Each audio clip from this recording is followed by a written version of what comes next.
Alors le Nokia 5800 Express Music, c'est un produit qui est doté d'un écran tactile 3.2 pouces en 16 millions de couleurs, une résolution 16/9 NHD qui est de 640 par 360. Donc nouveau produit qui est basé sur une interface, un OS Open qui est la S60 5.0 développé pour le tactile.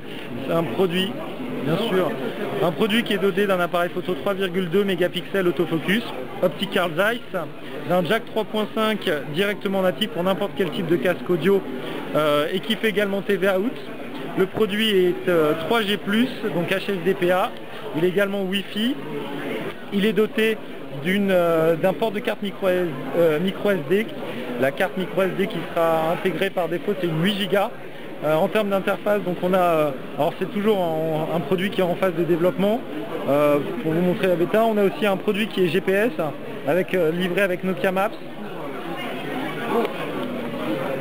Vous avez le logiciel de GPS.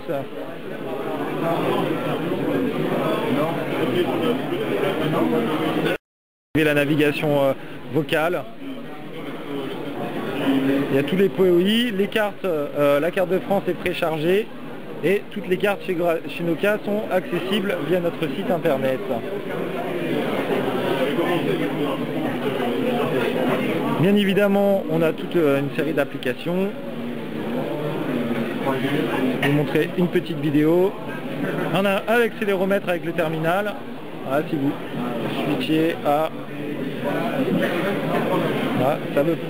Malheureusement, les aléas du développement de... Donc il n'est pas terminé quoi. Le développement logiciel est loin d'être terminé. Non, pas du tout. C'est un produit qui va sortir en début 2009. Donc c'est un produit qui a encore le temps d'évoluer en termes d'interface. Je vais vous montrer une petite... Voilà, on va repasser sur l'écran. Hop, je pense qu'on est arrivé à la fin où on va repasser.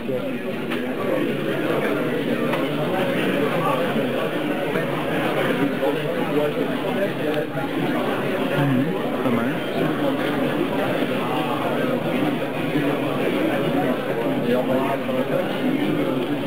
Je vais revenir sur les fonctions, messagerie. Pour taper un texte, eh bien, vous avez plusieurs choix. Soit pour les personnes qui veulent utiliser le stylet, il y a un stylet qui est préinstallé et vous pouvez directement utiliser le stylet. Vous pouvez aussi utiliser le stylet dans un mode d'écriture manuscrite classique où vous écrivez. Mais toutes les fonctions du Nokia 5800 sont accessibles soit au stylet ou soit même au doigt. C'est-à-dire qu'il n'y a pas de discrimination. Si vous voulez tout faire au doigt, vous faites tout au doigt. Si vous voulez faire tout au stylet, vous faites tout au stylet. Alors on peut revenir sur le clavier alphanumérique. C'est aussi important par rapport au Nokia 5800, c'est-à-dire que vous pouvez l'utiliser à une main, comme n'importe quel terminal. Vous l'utilisez comme un téléphone portable classique, vous pouvez utiliser l'écriture prédictive et taper vos SMS. Mais vous pouvez aussi, grâce à l'écran, alors je me suis trompé de menu, hop, vous pouvez utiliser un clavier AZERTY classique, en fait le clavier se paramètre.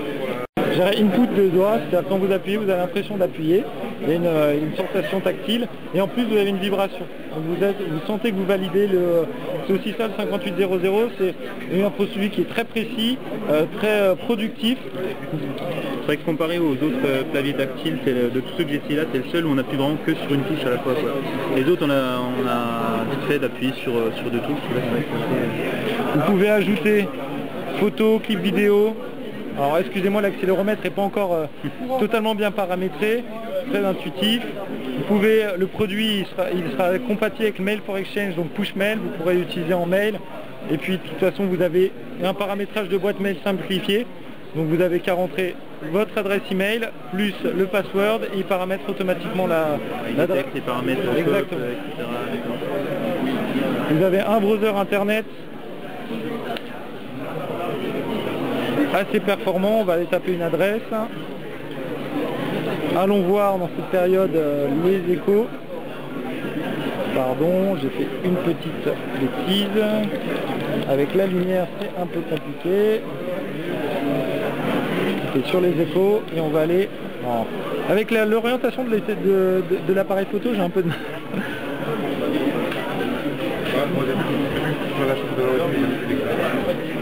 Donc là on est en 3G+, on voit la barre de défilement ainsi que les données qui sont téléchargées. C'est vrai qu'on a des pages internet qui sont de plus en plus lourdes.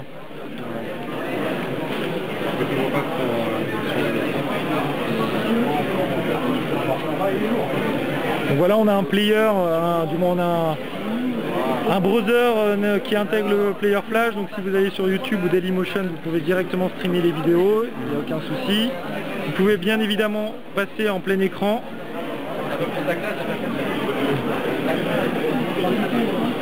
En fait tout à l'heure j'étais un peu bancal, c'est pour ça qu'il ne détectait pas. Vous pouvez zoomer.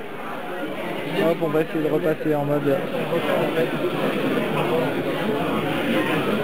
On va pas mémoriser. Hop. On peut faire des... Là on avait fait... Si on veut une vue sur la page globale, vous avez aussi toutes les options. On va repasser en plein écran. Vous avez toutes les options qui sont accessibles. Si vous voulez rajouter des signets, des flux RSS, enregistrer, gérer vos signets, passer en plein écran, les paramètres. On va repasser. Alors je repasse en mode normal. Si vous voulez aller directement sur un article, vous n'avez qu'à cliquer et vous allez en fait faire un zoom. Vous pouvez ouvrir des pages directement aussi. Voilà, si vous voulez faire un zoom. On peut rallumer le menu.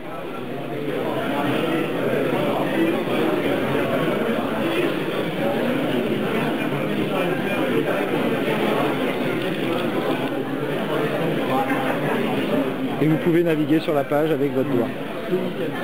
Alors la page n'est pas totalement encore téléchargée, donc on ne peut pas la...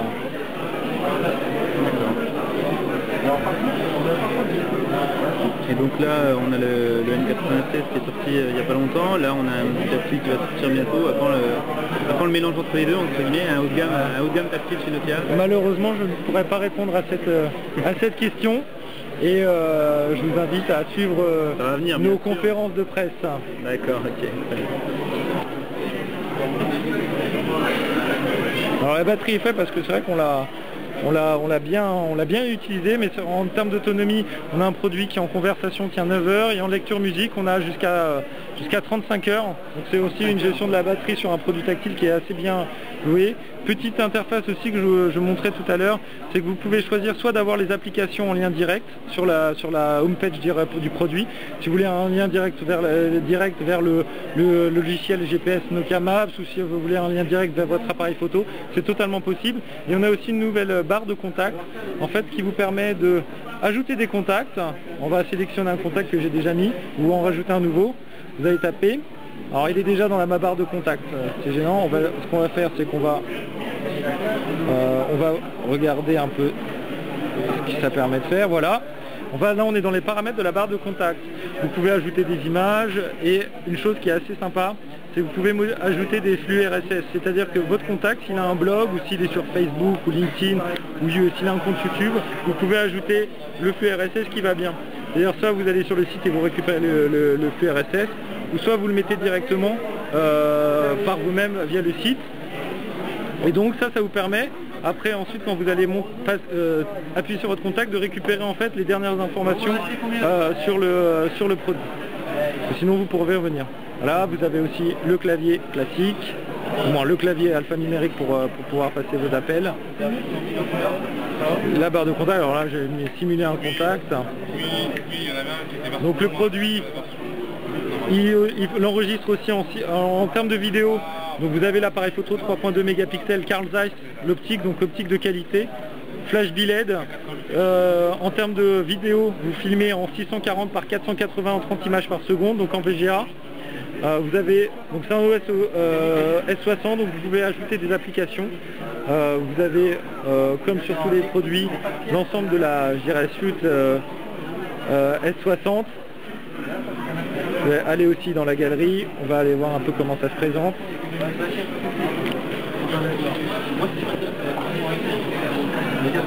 Alors là, les petites photos qu'on a prises tout à l'heure, vous allez pouvoir switcher. On a un accéléromètre qui est un peu qui est un bêta. peu, voilà, un peu en bêta. Je voudrais juste revenir, voilà, Ah ouais, d'accord. prendre une photo. C'est à combien l'écran? Il est plus grand sur le 8 Go que sur 96? Donc voilà, vous pouvez passer vos photos comme ceci. Alors là, on a une grosse image, on peut revenir comme ceci. Alors comme je vous disais, un produit encore en bêta, et ça c'est important de le souligner. On a aussi une petite astuce. Vous avez une petite barre ici, quand vous appuyez sur cette petite touche illuminée, vous allez avoir une barre de raccourci qui apparaît, qui vous permet de rentrer dans tous les menus. Si vous voulez aller directement dans le lecteur audio. Voilà, si vous voulez repartir dans la galerie.